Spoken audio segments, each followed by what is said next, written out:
सबसे पहले हमारे भगवान बुद्ध जी को नमन, और जिन्होंने मुझे ज्ञान सिखाया उन मेरे परम पूजनीय गुरुवर को मेरा नमन। नमो बुद्धाय। आज हम जिस टॉपिक पे बात करेंगे वो बहुत अच्छा टॉपिक है। अभी देखिए, आप लोग काफ़ी समय से ये बुद्ध रश्मि चैनल से भगवान बुद्ध का प्रवचन सुन रहे हैं, लेकिन हम लोगों ने देखा है हमेशा ये बुद्ध रश्मि चैनल, अगर ये बुद्ध रश्मि का कोई प्रवचन सुनता है तो काफ़ी समय एक कमेंट हमेशा हम लोग देखते आए हैं। वो कमेंट क्या है? शायद वो नए लोग हो सकते हैं, पता नहीं मुझे। वो लोगों का हमेशा ये कमेंट क्या है? वो लोग कहते हैं ये इस चैनल से तो, बुद्ध रश्मि चैनल से तो ये लोग पाखंड फैला रहे हैं, ये लोग तो अंधविश्वास फैला रहे हैं। कहाँ भगवान बुद्ध देवलोक को मानते थे? कहाँ भगवान बुद्ध स्वर्गलोक को मानते थे? कहाँ भगवान बुद्ध बताएं पुनर्जन्म होता है? ऐसा वो लोग कमेंट बार बार हम लोगों को ऐसा देखने को मिला है।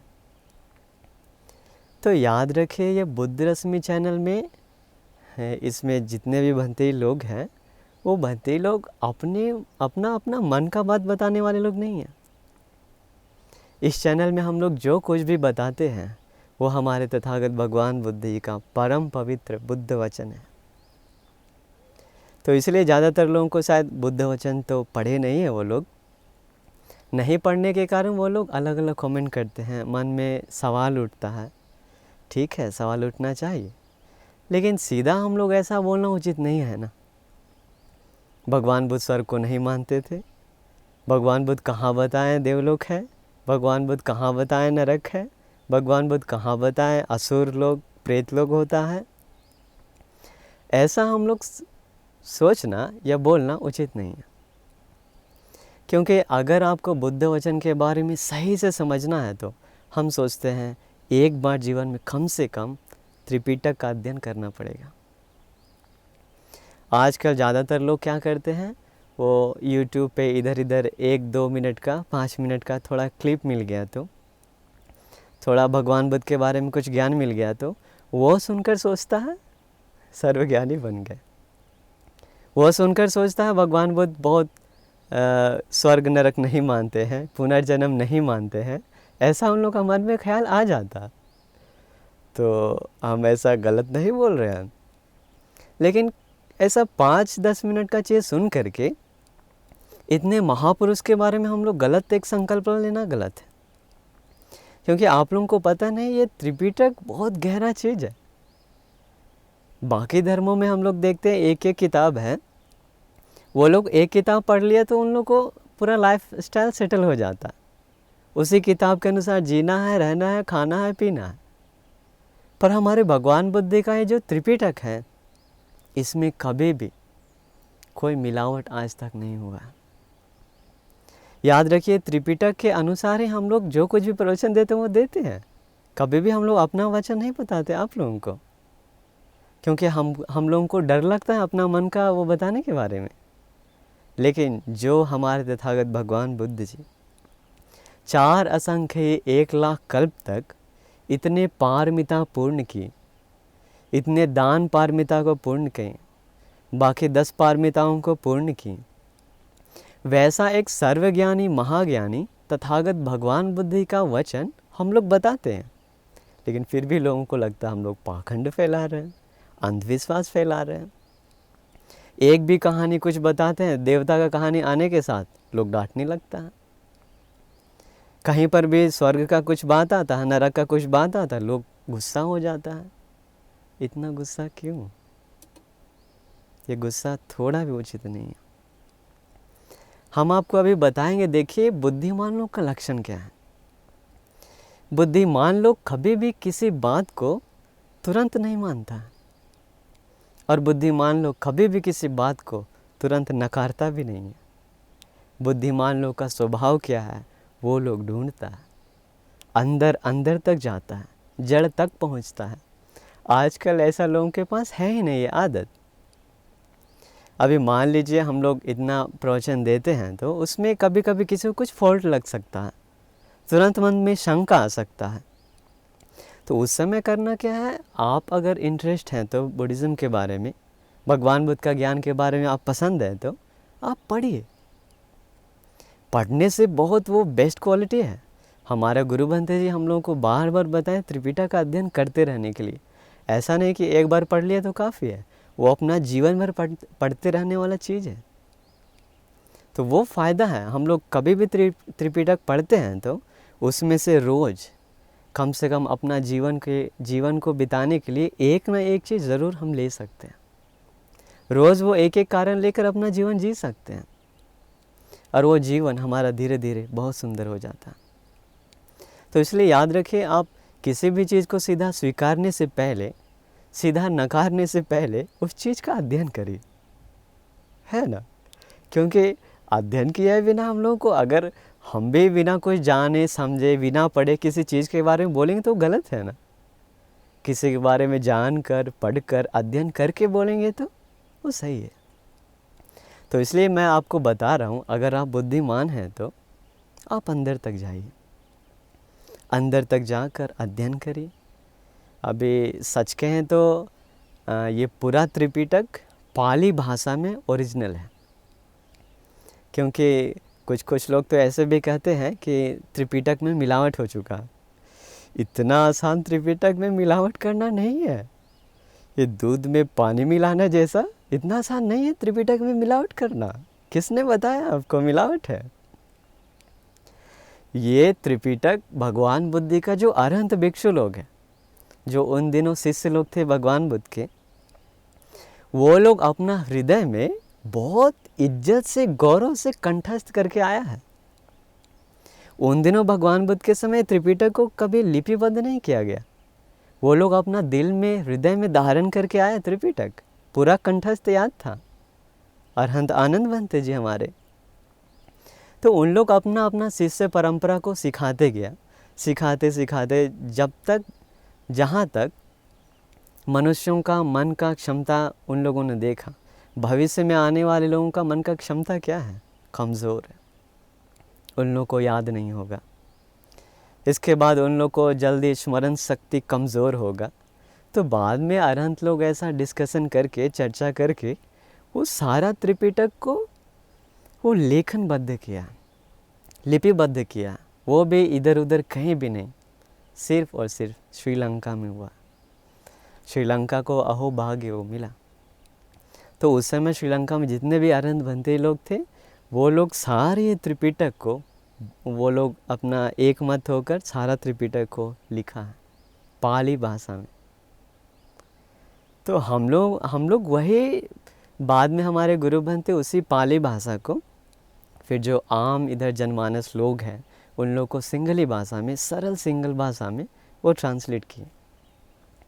तो वो ट्रांसलेट करने के बाद हम लोगों को हमारे परम पूजनीय गुरु बनते के कारण, उनका दया करना के कारण हम लोग को श्रीलंका आने का मौका मिला। हम लोगों सिंगल भाषा थोड़ा बहुत सीखे और सीख करके आप लोगों को वही बतलाते हैं इस बुद्ध रश्मि चैनल से। तो वही बताने के कारण लोगों को कोई नाराज़ होता है, पाखंड बोलता है, अंधविश्वास बोलता है। याद रखिए ये वचन हम लोग का नहीं है, वो हम लोग त्रिपिटक पढ़कर आप लोगों को बताते हैं। इसलिए आप लोग सीधा समझना चाहिए, अगर भगवान बुद्ध के बारे में जानना है तो त्रिपिटक का अध्ययन करिए। जीवन में एक बार कम से कम ज़रूर त्रिपिटक पढ़िए, तब आपको पता चलेगा असल में भगवान बुद्ध कौन है, असल में उनका धर्म क्या है, असल में उनका श्रावक संघ कैसे थे। त्रिपिटक का अध्ययन करते समय अगर आप सही से करेंगे तो आपको ये दो वचन मिलेगा। काफ़ी जगह पे ये दो बातों का चर्चा है, एक है सम्यक दृष्टि, दूसरा है मिथ्या दृष्टि।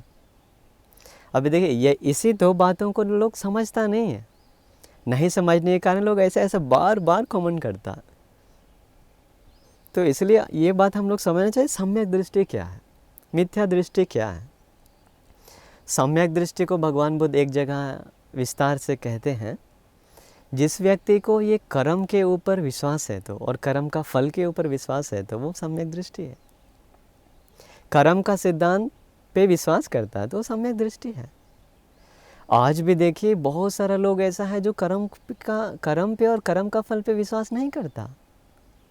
दान देने से पुण्य मिलता है, बहुत सारे लोग विश्वास नहीं करता। दूसरों को हत्या करने से, चोरी करने से पाप मिलता है, विश्वास नहीं करता। मिथ्या दृष्टि।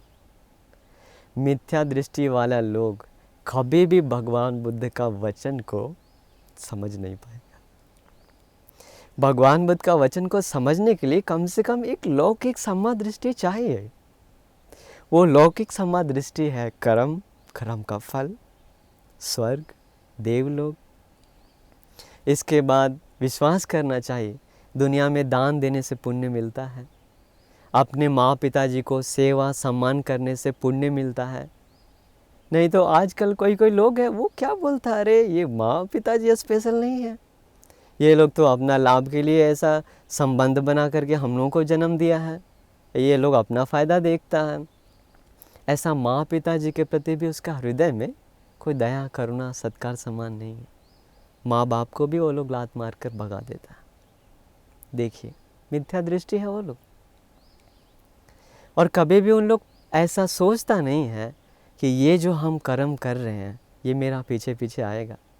बोलता ही नहीं, स्वर्ग नहीं है और नरक नहीं है।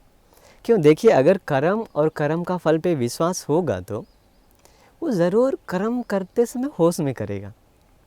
अगर पाप होगा तो वो जानेगा नहीं ये पाप अगर हम करेंगे तो नरक में या तो फिर दुर्गति में गिरना पड़ेगा। इसलिए वो पाप छोड़ करके पुण्य करता है।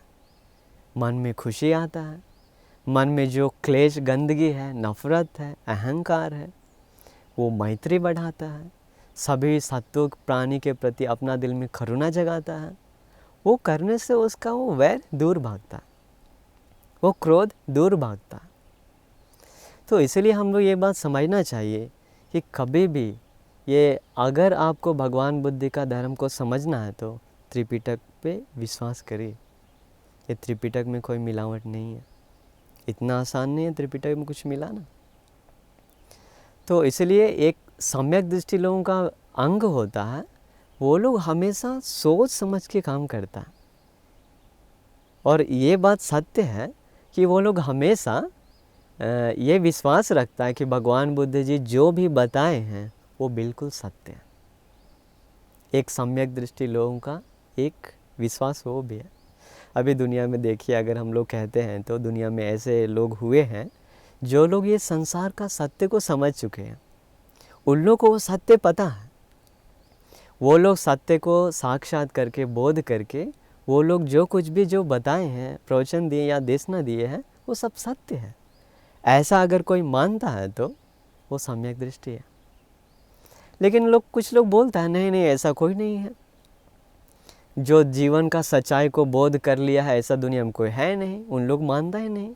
आजकल नहीं है क्या, कितना सारा लोग है बुद्धवाणी पे विश्वास नहीं है, अरहंतवाणी पे विश्वास नहीं है, उसको विश्वास है अपने आप पर बस। क्या फ़ायदा ऐसा अपने आप पे विश्वास करने से? आपका मन निश्चल है क्या? कितना चंचल है ये मन, हमेशा पल पल बदलते रहता है। लेकिन जो वाणी अरहंतों का, जो वाणी भगवान बुद्ध का है, उनका वचन में कितना शांति है, कितना दया है, कितना करुणा से उन लोगों को ये धर्म बताए हैं। लेकिन क्या करेंगे, जब तक आपके अंदर वो प्रज्ञा नहीं है, तो वो बुद्धिमानता नहीं है, तो वो अरहंत वाणी को भी ठुकरा देता है, बुद्ध वाणी को भी नकार देता है। हम लोगों को दया आता है इस लोगों के प्रति, क्या करेंगे? इसलिए तो भगवान बुद्ध कहते हैं ना, भगवान बुद्ध का धर्म केवल और केवल प्रज्ञावान लोगों के लिए, ये मूर्ख लोगों के लिए, ना समझ लोगों के लिए और कर्म का फल को नहीं मानने वालों के लिए, उन लोगों के लिए धर्म नहीं है। ये धर्म केवल और केवल बुद्धिमानों के लिए है। तो इसलिए आप ये बात याद रखिए कि जीवन में अगर किसी भी सत्य को देखना है तो, और एक बात, तुरंत किसी भी चीज़ को स्वीकार करने मत जाइए, तुरंत किसी भी चीज़ को नकारने भी मत जाइए। थोड़ा ढूंढिए, थोड़ा अध्ययन करिए, थोड़ा पढ़िए। अभी देखिए कितना अच्छा उदाहरण है हमारे बोधिसत्व सिद्धार्थ गौतम। उनको जब जीवन का दुख महल में रहते समय दिखाई दिया तो वो पूरा अंदर अंदर तक सोचते गए, ये लोग बूढ़ा क्यों होता है, बीमार क्यों पड़ता है, क्यों मर जाता है। बार बार वो सोचते गया ना, इतना वो सोचे घर द्वार छोड़ दिए। छोड़ करके सीधा आलार कालाम के पास भी आते हैं। वो भी एक गुरु था। आलार कालाम एक ध्यान सिखाया, उद्दक राम पौत्र भी ध्यान सिखाया। सारे लोग बताया, सिद्धार्थ ये है मुक्ति, जिसकी तलाश में तुम अपना महल छोड़कर इधर उधर आए हो, ये जंगल में आए हो, वो चीज़ यही है निर्वाण, यही है मुक्ति। ध्यान को ही वो लोग मुक्ति समझ लिया, लेकिन ध्यान मुक्ति नहीं है। ध्यान एक जरिया है उस मुक्ति तक पहुंचने का। लेकिन आलार कलाम उद्दक रामपुत्र कभी सोचा ही नहीं ऐसा। वो लोग, उन लोगों का गुरु लोग सिखाते आया, यही मुक्ति है, यही निर्वाण है, यही मोक्ष है, ऐसा सोच सोच कर वो लोग करते जा रहा है। और वो लोगों का मन में प्रार्थना है, ये ध्यान करने के बाद मेरा जन्म होगा ब्रह्मलोक में। इसका मतलब बोधिसत्व जी को जब पता चला ये ध्यान करने से ब्रह्मलोक में जन्म होता है, तो बोधिसत्व और चिंतन करने लगे, सीधा उसका बात को नकारे नहीं। बोधिसत्व चिंतन करने लगे, मनन करने लगे। वो जैसे जैसे ध्यान सिखाया वो दोनों गुरु लोग, वैसे वैसे हमारे सिद्धार्थ गौतम बोधिसत्व ध्यान अपना बढ़ाएं। बढ़ाते बढ़ाते इतना अच्छा से उनका, देखिए ये सब कुछ डिपेंड करता है उनका सोचने का क्षमता पर। हमारे बोधिसत्व का सोचने का क्षमता इतना पवित्र है, इतना उत्तम है कि उनके सामने कुछ छिपा ही नहीं, सब कुछ माया का पर्दा वो हट गया। वो तुरंत, वो लोग जैसा जैसा ध्यान सिखाया तुरंत वहाँ तक पहुँच गए अपना ध्यान करके, अभ्यास से। फिर ध्यान में जाने के बाद वो देखे ये लोग जिसे मुक्ति बोल रहा है, निर्वाण बोल रहे हैं, ये निर्वाण नहीं है, ये मुक्ति नहीं है, ये तो बस ब्रह्मलोक में जन्म लेने का एक ध्यान है। बोधिसत्व समझ में आ गया। देखिए बोधिसत्व सीधा उसको स्वीकार भी नहीं किए, बोधिसत्व जी उसको सीधा नकारे भी नहीं, वो अभ्यास किए। अभ्यास करते करते जब वो उस अवस्था तक पहुंच गए तब उनको लगा नहीं ये गलत है, ये लोग जिसे निर्वाण समझ रहा है ये निर्वाण नहीं है। छोड़ दिए वो रास्ता। फिर उनको पता चला अगर कोई व्यक्ति शरीर को दुख देता है, तो शरीर को कष्ट पीड़ा देता है, तो कठोर तपस्या करता है, तो उससे मुक्ति मिलता है।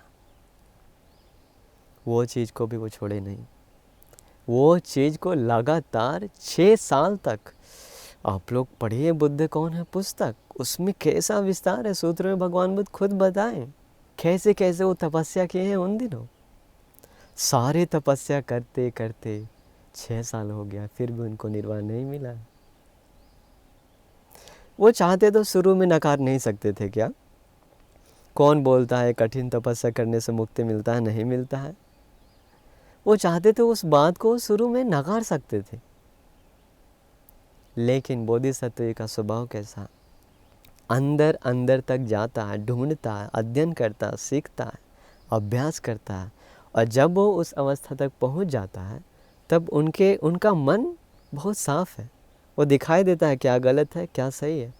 6 साल तक जब तपस्या करने के बावजूद भी मुक्ति नहीं मिला तो छोड़ दिए उस रास्ता को। छोड़ करके वापस वो आनापानसति ध्यान पे उतर करके फिर अपना निर्वाण का मार्ग खुद से ढूंढते हैं। उनको देने वाला कोई था नहीं। खुद से अभ्यास करके वो उत्तम परम शांति निर्वाण को पाए। जो दुनिया में दुख आर्य सत्य है, दुख का कारण आर्य सत्य है, दुख निरोध करने का जो आर्य सत्य है, और उस रास्ता पे चल करके जिस दुख को ख़त्म किया जा सकता है, वो आर्य अष्टांगिक मार्ग को भी वो साक्षात किए। देखिए हमारे बोधिसत्व जी कितना सुंदर उदाहरण है। इतना गहरी सोच, इतना सोचने का क्षमता आज के लोगों के पास नहीं है। आज 1-2 वचन पकड़ करके लोग दूसरों को गाली देता है, अपमान करता है और उसका बात को नकार देता है। बुद्धिमान लोगों का स्वभाव ऐसा नहीं है। वो लोग अध्ययन करता है, अंदर अंदर तक जाता है, ढूंढता है, हमारे बोधिसत्व भगवान बुद्ध जी में वो गुण था। उसी गुण के कारण उनके नज़रों के सामने कुछ भी छिपा नहीं रहा, सब कुछ साफ साफ उनको दिखाई दिया। तो इसलिए आप ये याद रखिए, ये जो हम आपको बता रहे हैं, ये एक छोटा मोटा कारण नहीं है। जब तक हमारा मन ये सम्यक दृष्टि में नहीं लगा तो दुर्गति में गिरने वाले हम लोग भी नरक में गिरने वाले हैं, हम लोग भी और गलत योनियों में जन्म लेने वाले हैं। लेकिन जिस दिन से अगर हमारा मन में सम्यक दृष्टि जाग गया, तो सम्यक दृष्टि जागने के बाद हम अपना जीवन का रास्ता उसी ओर ले जाते हैं, तो आर्य अष्टांगिक मार्ग की तरफ मोड़ लेते हैं, तो वो हमारा जीवन में एक कल्याणकारी रास्ता मिलता है। उसके कारण ये दुनिया में क्यों दुख है, दुख का कारण ये पूरा 4 आर्य सत्य जो है, ये बोध करने का हमें एक रास्ता मिलता है। वो रास्ता भगवान बुद्ध का रास्ता से ही हमें मिलता है, बाकी किसी और से नहीं। तो इसलिए आप ये याद रखिए, आप सम्यक दृष्टि व्यक्ति बनिए। तो ज़्यादातर लोग तो बोल देते हैं कि ऐसा दुनिया में देवलोक नहीं है, स्वर्ग नहीं है। बोलना आसान है ना, कुछ भी सुन लेना भी आसान है, लेकिन उसके ऊपर खोज करना, उसके अंदर तक जाना मुश्किल का काम है। किसी का मन में आ सकता है, स्वर्ग तो दिखता नहीं है, तो कैसे हम विश्वास करें? नरक दिखता नहीं, कैसे विश्वास करें? भूत प्रेत दिखता नहीं, कैसे हम माने? ऐसा लोग बोल सकता। लेकिन देखिए, ऐसा काफ़ी सारा चीज़ है जो हमें दिखता तो नहीं है, फिर भी हम कितना चीज़ है जो विश्वास करते हैं। कोरोना आपको दिख रहा था क्या? फिर भी आप कैसे वो मास्क लगाकर, सैनिटाइजर लगाकर पूरा सावधान रहता था उस समय सब लोग। क्यों? कोरोना तो नहीं दिखता था। लेकिन हम लोगों को पता है, वो डॉक्टर लोग, वो साइंटिस्ट लोग उसको चेक करके, जो भी अपना वो कांच का टुकड़ा से वो सब कुछ मशीन से चेक करके उन लोग एक साइन देखा वो कोरोना का। फिर उन लोग उसका लक्षण बताया, उससे बचने का उपाय बताया। तो उसी तरीक़ा से हम लोग समझना चाहिए, ये जो अध्यात्म का जीवन है, ये जो दुख को समझने का जीवन है, 4 आर्य सत्य को बोध करने का ये जो तरीका है, ये तरीका को हमारे भगवान बुद्ध जी पूरी तरह से बोध कर चुके हैं। उनके लिए कुछ भी अधूरा नहीं रहा। वो अध्यात्म का ऐसा अवस्था पर पहुंच गए जो उनके सामने कुछ भी छिपा ही नहीं रहा। तो वो व्यक्ति जब बोलता है कि स्वर्ग है, देवलोक है, नरक है, भूत प्रेत होता है, ऐसा उस अवस्था में पहुंचा हुआ व्यक्ति अगर ऐसा बोलता है तो, और उनकी बातों को हम अस्वीकार करते हैं, तो नकारते हैं, तो इसका मतलब कमज़ोरियाँ किस में है? उस अवस्था पे पहुंचा हुआ व्यक्ति का, या तो फिर हमारा, क्योंकि हम अभी तक उनकी बातों को समझ नहीं पा रहे। एक छोटा सा उदाहरण बताते हैं। एक दिन हमारे महामोग्गलान भंते जी राजगीर में रह रहे थे, तो वो भिक्षा के लिए जाते समय, एक पहाड़ से नीचे उतरते समय उनको दिखाई दिया एक बहुत भयंकर एक प्रेत। तो जब महामोग्गलान भंते प्रेत को देखते हैं तो वो थोड़ा मुस्कुराते हैं। तो बगल में एक भंते जी रहते हैं, लेकिन उनको प्रेत नहीं दिखाई देता। तो भंते पूछते हैं, भंते जी आप मुस्कुराएं क्यों? तो महामोग्गलान भंते कहते हैं, भिक्षु तुम ये सवाल भगवान बुद्ध के सामने हमसे पूछना। फिर बाद में भिक्षा वगैरह लेकर के गांव से वापस दोनों भगवान बुद्ध के पास बैठा रहता। तो बगल वाला भंते जी भगवान बुद्ध के सामने महामोग्गलान भंते से पूछते हैं, महामोग्गलान भंते जी आप जब ये पहाड़ से उतर रहे थे तो एक आपके चेहरे पे मुस्कान आया था, वो वजह क्या था? महामोग्गलान भंते कहते हैं, भिक्षु भंते जी मैंने अपने आँखों से देखा एक प्रेत। वो प्रेत बहुत दुख से जी रहा था। उसका पूरा शरीर में मतलब मांस था ही नहीं, पूरा कंकाल है। बहुत दुख से वो चिल्ला रहा था, तड़प रहा था। तो वो देख करके मुझे संवेग जागा। तो ये बात महामोग्गलान भंते जी भगवान बुद्ध को भी बताएं। भगवान बुद्ध को बताने के बाद भगवान बुद्ध वहीं पे थे। भगवान बुद्ध कहते हैं, मोग्गलान उस प्रेत को मैंने भी पहले देखा है। क्या बताएं? मोग्गलान, मैंने भी उस प्रेत को पहले देखा है, लेकिन भगवान बुद्ध जी आज तक उस प्रेत के बारे में किसी को बताए नहीं थे। आज तक उस प्रेत के बारे में किसी को नहीं बताए थे कि ऐसा एक प्रेत है। तो महामोग्गलान भंते कहते हैं, भगवान बुद्ध जी आप क्यों नहीं पहले बताएं? भगवान बुद्ध जी कहते हैं, मोग्गलान, अगर जो व्यक्ति तथागत की बातों पे विश्वास नहीं करेगा, तो उनकी बातों को नहीं स्वीकार करेगा, तो उसका जीवन में बहुत बड़ा घाटा होगा, उसका बहुत अलाभ होगा, उसको बहुत दुख आएगा, उसका जीवन का सारा सुख चैन खत्म हो जाएगा अगर जो व्यक्ति तथागत की बातों पे विश्वास नहीं करेगा। लेकिन मोग्गलान, अभी मैं ये बात खुल के बताता हूँ, क्योंकि अभी भी मेरे पास सबूत है, प्रमाण है कि तुमने भी उस प्रेत को देखा है। इसका मतलब देखिए भगवान बुद्ध का दिल में भी कितना करुणा है ना। भगवान बुद्ध भी ऐसा समय का इंतज़ार करते रहे ताकि उस बात को कोई स्वीकार या तो फिर प्रमाण मिलने तक भगवान बुद्ध उस बात को नहीं बताएं। लेकिन प्रमाण मिलने के बाद उनका शिष्य महामोग्गलान भंते अपनी आँखों से देखें, तभी भगवान बुद्ध कहते हैं, मोग्गलान, मैं भी उस प्रेत को पहले देखा था। सोचिए, इसलिए ये बहुत बड़ा एक खतरा है अगर भगवान बुद्ध का बात को कोई विश्वास नहीं करता है। तो हम भी आपको सीधा नहीं कह रहे हैं कि आप सीधा मान लीजिए, लेकिन हम सोचते हैं किसी भी चीज़ को स्वीकारने से पहले या नकारने से पहले उसके बारे में थोड़ा पढ़िए, आपका सारा डाउट क्लियर हो जाएगा। नहीं तो जा कर के इधर उधर कमेंट करने से आलतू फालतू बाद में जो श्रद्धावान लोग, पढ़ने वाले लोग हैं, उन लोग का भी श्रद्धा को हानि होता है। तो इसलिए हम ये बात बता रहे हैं, चाहे नए लोग हों या तो फिर कोई और भी लोग हो, आप सही से अध्ययन करिए त्रिपिटक का। त्रिपिटक का अध्ययन करने के बाद आपको सब कुछ क्लियर समझ में आ जाएगा। तो हम सोचे आज के लिए इतना काफ़ी है। तो आप याद करके आप एक सम्यक दृष्टि व्यक्ति बनिए। सम्यक दृष्टि बनना आसान नहीं है, उसके लिए प्रज्ञा चाहिए, बुद्धि चाहिए। तो मैं आपको आशीर्वाद करता हूँ, भगवान बुद्ध के आशीर्वाद से, धर्म के आशीर्वाद से, आर्य महासंघ के आशीर्वाद से आपको भी एक प्रज्ञावान, एक बुद्धिमान, एक सम्यक दृष्टि इंसान बनने का दुर्लभ भाग्य मिल जाए। साधु साधु साधु। नमो बुद्धाय।